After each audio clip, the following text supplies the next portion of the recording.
ବର୍ତ୍ତମାନ ସମୟର ବଡ଼ ଖବର ରେଳ ଲାଇନ୍ରୁ ଦୁଇ ମହିଳାଙ୍କ ମୃତଦେହ। କଣ୍ଟାବାଞ୍ଜି ପାଖ କୁକୁଡ଼ାହାଡ଼ ରେଳ ଲାଇନ୍ ପାଖରୁ ଦୁଇ ମହିଳାଙ୍କ ମୃତଦେହ ପଡ଼ିଥିବା ଦେଖିବାକୁ ମିଳିଛି।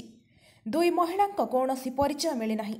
ଗୋଟିଏ ମହିଳାଙ୍କ ମୃତଦେହ ରେଳ ଟ୍ରାକ୍ର ବାହାରେ ପଡ଼ିଥିବା ବେଳେ ଅନ୍ୟ ଜଣେ ମହିଳାଙ୍କ ମୃତଦେହ ରେଳ ଟ୍ରାକ୍ ଭିତରେ ପଡ଼ିଛି।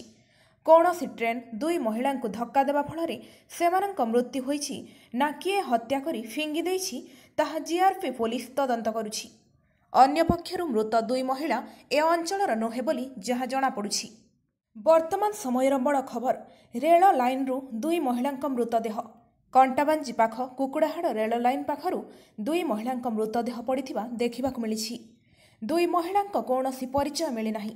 ଗୋଟିଏ ମହିଳାଙ୍କ ମୃତଦେହ ରେଳ ଟ୍ରାକ୍ର ବାହାରେ ପଡ଼ିଥିବା ବେଳେ ଅନ୍ୟ ଜଣେ ମହିଳାଙ୍କ ମୃତଦେହ ରେଳ ଟ୍ରାକ୍ ଭିତରେ ପଡ଼ିଛି। କୌଣସି ଟ୍ରେନ୍ ଦୁଇ ମହିଳାଙ୍କୁ ଧକ୍କା ଦେବା ଫଳରେ ସେମାନଙ୍କ ମୃତ୍ୟୁ ହୋଇଛି ନା କିଏ ହତ୍ୟା କରି ଫିଙ୍ଗି ଦେଇଛି ତାହା ଜିଆର୍ପି ପୋଲିସ ତଦନ୍ତ କରୁଛି। ଅନ୍ୟପକ୍ଷରୁ ମୃତ ଦୁଇ ମହିଳା ଏ ଅଞ୍ଚଳର ନୁହେଁ ବୋଲି ଯାହା ଜଣାପଡ଼ୁଛି। Bureau report, Kantabanji TV.